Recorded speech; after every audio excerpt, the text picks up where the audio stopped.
আজকে সারা বাংলাদেশ এই নেতৃত্বের অযোগ্যতার প্রভাবে এক একটা দাগা দাগা দুর্নীতিবাজ বাংলাদেশকে দুর্নীতি করে এদেরকে ফতুর করে দিয়েছে। এরা অযোগ্য লোক। আপনি এদেরকে শরীয়ত শিক্ষা দিতে হবে, আপনার ছেলেকে শরীয়ত শিক্ষা দিয়ে তারপরে নেতা বানাতে হবে। আপনি বিশ্বাস করেন, আপনার রংপুর হারাগাছে আজকে একটা গরু চুর ধরা পড়েছে, ও কিন্তু বড় চুর নয়, ও পেটের দায়ে চুরি করেছে। আপনার এই মাহফিলে একটা জুতা চুরি হয়ে গেছে, এ বড় চুর নয়, এ পেটের দায়ে চুরি করেছে।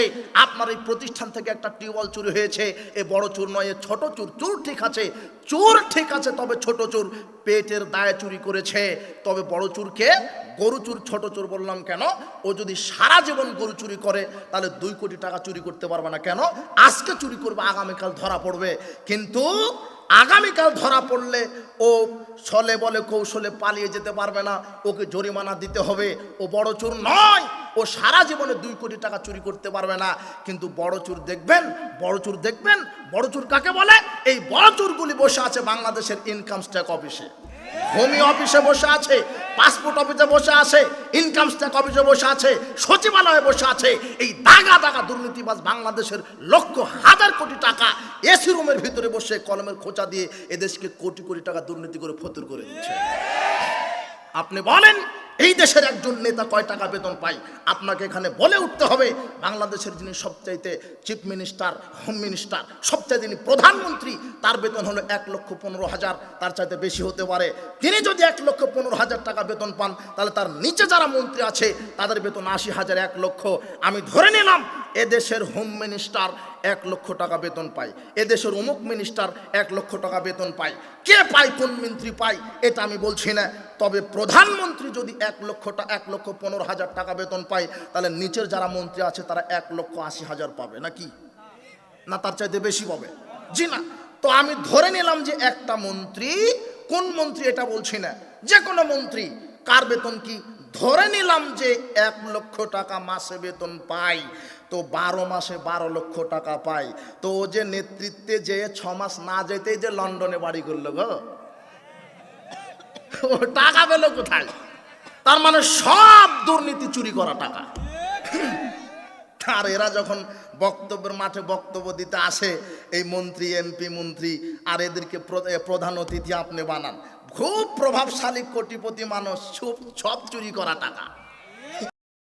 মন্ত্রী প্রধান অতিথি বানান, প্রধান অতিথি হয়ে এসে ভাত নিয়ে এসে বলছে, 10 মিনিট বক্তব্য দিয়ে বলছে, হুজুর ব্যস্ত আছি তো খুব, এখন আর বসতে পারছি না, একটু ব্যস্ত আছি, আমি গেলাম, দোয়া রাখবেন। ও কিসের ব্যস্ত জানেন? ওর গম ভুট্টা চুরি করা নিয়েও ব্যস্ত। ও এখানে 10 মিনিট বসে থাকবে, 10 মিনিটে 5 কোটি টাকা আর চুরি করা হবে। বুঝেননি কথা?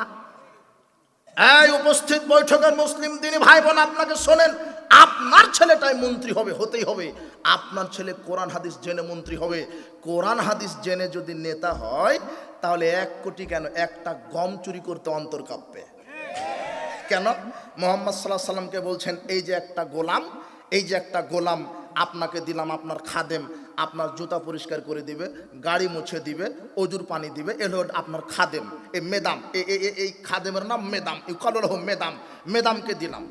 মেদাম হুত্তু রাহালানলি রাসূলুল্লাহ সাল্লাল্লাহু আলাইহি ওয়াসাল্লাম, মেদাম রাসূল সাল্লাল্লাহু আলাইহি ওয়াসাল্লামের হাওদা ঠিক করছিলেন। উটের উপরে একটা হাওদা, যে হাওদাতে বসে রাসূল সাল্লাল্লাহু আলাইহি ওয়াসাল্লাম সফর করেন। হাওদাটা পরিষ্কার করতে করতে ইদ আসাবাউ সাইমন আয়রন, হঠাৎ করে একটা তীর এসে বুকে লেগে গেল, শরীরে লেগে গেল। ফাকাতালাহু, মেদাম নামক গোলামটি মারা গেলেন। ফাকালান নাস হানিয়ান লাহুল জান্নাহ, লোকেরা বলল, বাহ, রাসূলের খাদেম জান্নাতে চলে গেল, বাহ, রাসূলের খাদেম জান্নাতে চলে গেল। তখন মুহাম্মদ সাল্লাল্লাহু আলাইহি ওয়াসাল্লাম বলছেন, কাল্লা, কখনো নয়, ইন্না আখাযা ইয়াওমা খায়বারা মিনাল মাগানিম লাম তুসবিহাল মাকাসিম ওয়াল্লাযী নাফসি বিয়াদিহি, শোনো, সেই আল্লাহর কসম করে বলছি যার হাতে আমার আত্মা রয়েছে, এই আমার খাদেম মেদাম নামক এই গোলামটি খয়বারের যুদ্ধের দিন রাষ্ট্রীয় কোষাগার থেকে, রাষ্ট্রীয় সম্পদ থেকে, জনগণের মাল থেকে একটা চাদর আত্মসাৎ করেছে। লাতাশতাইলু আলাইহি নারান, একটা চাদর আত্মসাৎ করার কারণে আল্লাহ তাকে জাহান্নামে প্রজ্বলিত করছেন।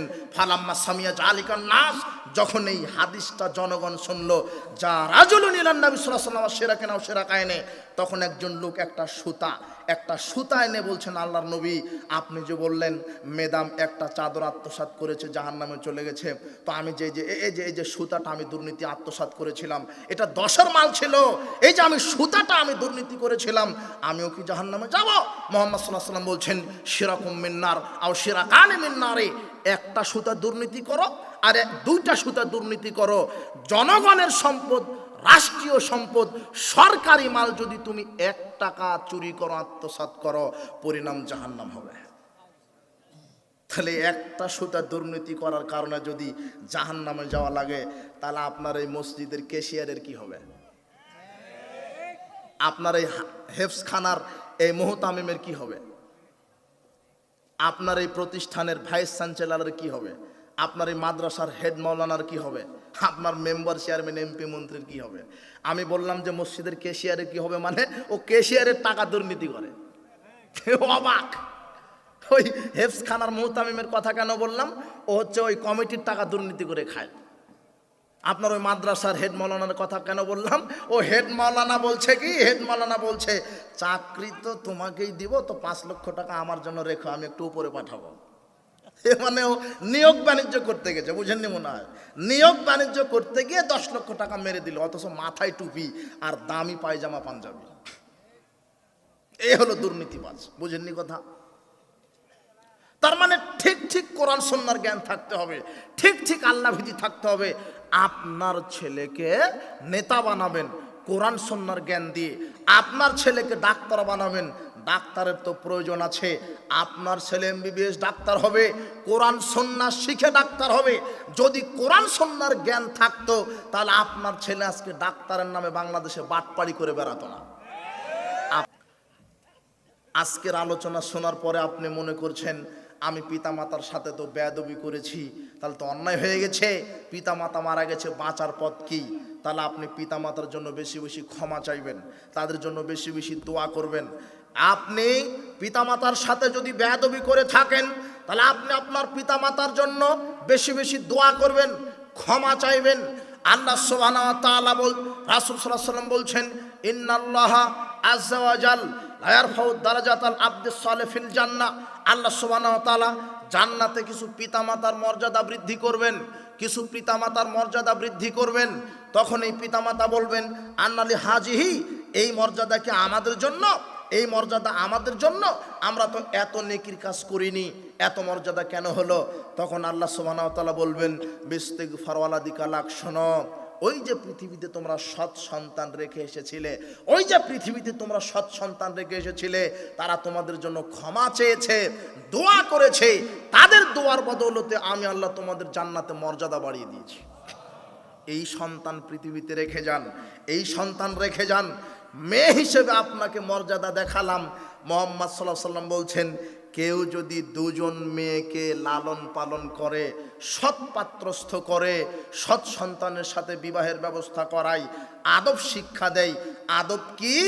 আম্মু সালাত আদায় করো, এইভাবে ওযু করো, বড়দেরকে সম্মান করো, ছেলেদের সাথে ঘোরাফেরা করো না, মিথ্যা কথা বলো না, গীবাত করো না, পিতামাতার আনুগত্য করো।